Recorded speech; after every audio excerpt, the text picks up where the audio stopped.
Hey guys, just a reminder, this is not official medical advice or such. Please seek an appointment with a licensed medical provider. All right, everybody, we are back on Performance Medicine TV. I'm with Lucas Schmidt over in the Johnson City location. Lucas, man, how are you? I'm doing great. How about yourself? I'm doing wonderful. Thank you for joining us on the show today. Before we hit record, we went over a little bit of what we wanted to talk about, things that are coming up in visits with you in office. What are we going to talk about? Eating more and probably gaining less weight today. Okay. So what that would mean would be these would be foods that you can eat that have a lot of bulk or a lot of water to them or a lot of something to them, but not a lot of calories. So, and by doing that, you can feel like you're eating tons of food, but without hopefully all the weight gain that comes along with overeating. I'm not suggesting you eat yourself sick or anything like that you can be an absolute glutton and not have consequences. But you could err on a more relaxed, the more relaxed side of things in these foods, and not worry so much about how much of them you're eating, if that makes sense. Yeah, so kind of like foods that, is it safe to say you can eat as much as you want of? I don't like to deal in full-on absolutes, but pretty close. Yeah.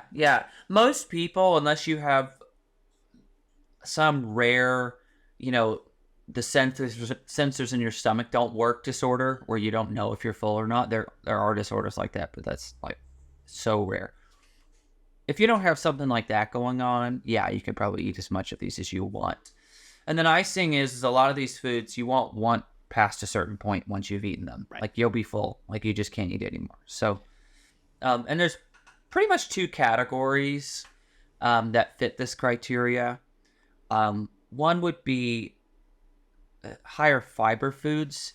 Now, if you've watched our podcast prior, I have a mixed opinion about fiber. Yeah. And that's just because the study, a fairly new study, less than 10 years, 5 years old maybe, came out of the UK. And you can refer to some other episodes to go into more detail about that. But basically, it implies with a double-blind clinical study that fiber isn't always the answer to people, especially people who have irregularity, like constipation. So, but outside of that, if you don't have a problem with fiber, like a lot of fiber, if you can tolerate it, if it doesn't constipate you or give you terrible diarrhea or bloating or gas, usually the signals of fiber intolerance are pretty apparent, right? Yes. I'm in pain. Okay, maybe I don't eat as much. So outside of that, we'll go into the first category. So these would be foods you can eat mass quantities of. You're going to get full pretty quick. And so you'll feel, in theory, satisfied, which is really nice. Some of them taste better than others. It's everybody has preferences. So I like a lot of these foods. I wish they liked me more. Fiber and I have an interesting relationship. But for those of you that tolerate them, I'll list some examples. These are foods, and a lot of this may be like, duh, like people out here listening, like, why do I even need this episode? Not everybody knows what everybody else knows. True. So some of this information might be new, okay? But examples of this category, the fibrous, low-carb, low-calorie vegetables, mostly, there's some fruits in here, would be lettuce, greens like kale, arugula, spinach, onions, cabbage, other cruciferous vegetables. The more famous ones would be broccoli and cauliflower, cucumbers, squash, zucchini. Bell peppers are pretty low calorie. Even tomatoes are low calorie. Oh, they have some sugar in them, but not a ton. So these are generally high fiber. Celery is another great one. Celery is like water mostly, and some cellulose fiber. So these are. I don't include beans in this category because beans have a good number of carbohydrates in them, even besides their fiber. Now, that doesn't mean you can't include them. You have to eat a ton of beans to gain weight if you're going to gain weight. I guess beans would be a tier down from the other low calorie, but they are fairly low calorie. So those are the types of foods. Now, some caveats there. I've already mentioned it mainly. If you have a problem with a lot of fiber, like you blow it up, this is going to be hard for you. A cool thing about like cauliflower, for example, though, is you can buy riced cauliflower. So for people who really love starchy foods, they like rice. If you like a lot of Asian food, and you really miss that sticky rice, no, riced cauliflower is not a full substitute texturally for sticky jasmine rice. Like there's just no substitute. But if you're just after that sort of neutral base, a lot of dishes that have like garlic sauce and chicken and all this, you need a little something neutral. That's what white rice is for. It absorbs the sauce and kind of is a vessel to deliver the food. If that's what you're after, you can buy riced cauliflower frozen in the grocery store. It's chopped up into little rice shapes, and there's virtually no calories in it. So you could cook riced cauliflower and put low-fat cheese in it to make it like cheesy mashed potato. I don't know, that kind of thing. Casserole thing. You can use riced cauliflower for a lot of purposes where you would either use mashed potatoes or rice. So those are just some examples. That's the fiber side. Now, the other side would be high protein, lean foods, right? So meats that don't have a lot of fat in them. If we're trying to go low calorie. Now, I'm not anti-fat. This is just if we have to get the calories down, but we still want to feel really full. So you could opt for high protein, lean things. And that would include lean chicken, put lean before any of the meats, essentially. Lean beef.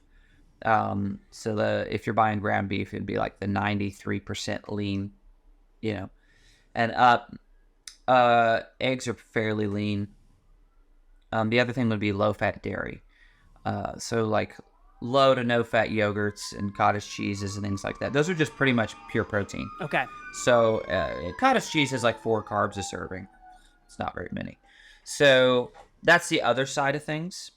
And then there's some low glycemic protein powders out there. That's pure protein. So whey protein, casein protein, if you tolerate them. Caveat there. Sun Warrior is a plant-based protein. It's low glycemic, low calorie, high protein. So that's the other option. I would opt for high fiber carbs and high protein sources. If you're wanting to feel like you get to eat all the time, those are the things you need to be reaching for. So high fiber, lean protein. Yeah. Okay. And you said cottage cheese. That would be in the lean protein. If you get a low-fat cottage cheese, regular cottage cheese, which tastes way better, is a fattier food. That's more of a ketogenic type of protein because it has fat. If you're in a ketogenic state, you want more fat. So okay. There's that. Now, let me give a caveat about all of this. When you look for low-fat things, you really have to be willing to read the nutrient label on the back. A lot of dairy products that are low-fat, they compensate by adding things that you do not want to be eating. So there are true low-fat cheeses that don't have additives. Just make sure the ingredient list consists of milk or sheep milk, some milk from an animal, salt, and enzymes. That's really all you should be seeing in a cheese ingredient list. Some combination of those things. You shouldn't be seeing partially hydrogenated, any of those words. We shouldn't be seeing like natural flavor, the phrase natural flavor next to a cheese. We should be seeing milk fat or milk, whatever, enzyme, salt. Those are pasteurized, might be in there, that's fine. Those are the words we should be seeing. Sometimes you'll see a French word, René, I think, R-E-N-N-E-T. René, I don't speak French. René, something like that. That's another type of enzyme. I think it's also a wax. That's what they wax the cheese in. So you might see that. That's fine. But we shouldn't be seeing a long list of ingredients. Another thing about that is low-fat snacks. If it's ultra-processed, meaning, corn flour, corn starch, syrup, blah, blah, preservatives, all this stuff, and it's probably not something we want to opt for. Another thing that might seem like you shouldn't have it, but actually is okay, would be pickles. Preferably dill, not the bread and butter. Those are usually sweetened with sugar. But if you find a good quality dill pickle, usually it just consists of it's like sodium phosphate, something like that. That's a pickling agent. That's fine. And you'll usually see spices, garlic, some herbs, and dill, vinegar, and that's about it. If you find a good quality, those are usually low calorie. They're a little higher in sodium, so you want to mind that. But pickles are a very low calorie food, low carb food. They're very ketogenic. So that's another option out there. Pickles are just cucumbers. So some pickled foods are pretty good too.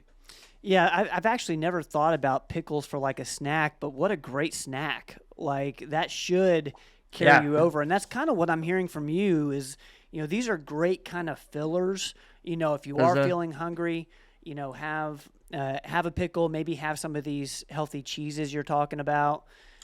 Dill pickle and if you're going low fat, right? This is if you have to go low fat, right? Like I said, I'm not anti-fat at all. Fatty acids are essential, so you got to get some fat in your diet. You have to. But if you got to lower the fat, pickles and low fat cheese, man, match made in heaven. Yeah. Slice off some low fat Swiss or whatever, and some pickles, really good. And the other things are make great sides for like dinner. Like if you're cooking, well, here's my meat. What are my sides? Instead of mashed potatoes, let's opt for cauliflower with lemon juice on it, something like that, right? Lemons and limes are virtually no calories too. Are you anti-rice? No, I don't know that I'm anti any food except for like some ingredients, like trans fats, things like that. I'm not anti-rice. I'm anti-rice if you're a diabetic. Okay. Or you've been issued a low-carb diet. Okay. So that would be my I wouldn't lean on any grain as a staple for my diet. Maybe that answers that question. I don't think grain of any kind should be the focal point of your diet. I think it should be a nice treat every now and then. Or if you're trying to gain muscle weight, white rice can be beneficial right after a workout, something like that. But it's all with purpose. Okay. I think all the foods you eat should have purpose. If you're just eating rice because it's tasty and you eat it all the time, you're probably doing the wrong thing. I feel like you're speaking directly to me, Lucas, and literally, I am. In front of everybody listening, I feel like you're like saying attacking you. You're like, Ben, I know this is you. Like, Ben, are you listening? Yeah. No, rice can be you work out this. Yeah. It can be useful. It just depends on why you're eating it. Okay. If you don't know why you're eating it, other than it's delightful, I don't know. But to each his own. Lucas, I know I don't have you for much longer. What anything else before we part ways today? No, just to summarize, high fiber, high water foods. I listed mostly vegetables. There's some fruits in there. And then you could look for the high protein, low fat, with the caveat of, in both categories, avoid ultra processed, snacky foods. I'm thinking more whole sources. Dairy can be a whole source as long as the ingredient list is short. And if you're going to do protein powders are a good option too. Just to summarize things, some categories you could look into. Well, Lucas, thank you so much for the time today. I'm going to let you get back to it. Please say hello to everybody in the Johnson City office for me, and I will. We'll see you next time. See ya.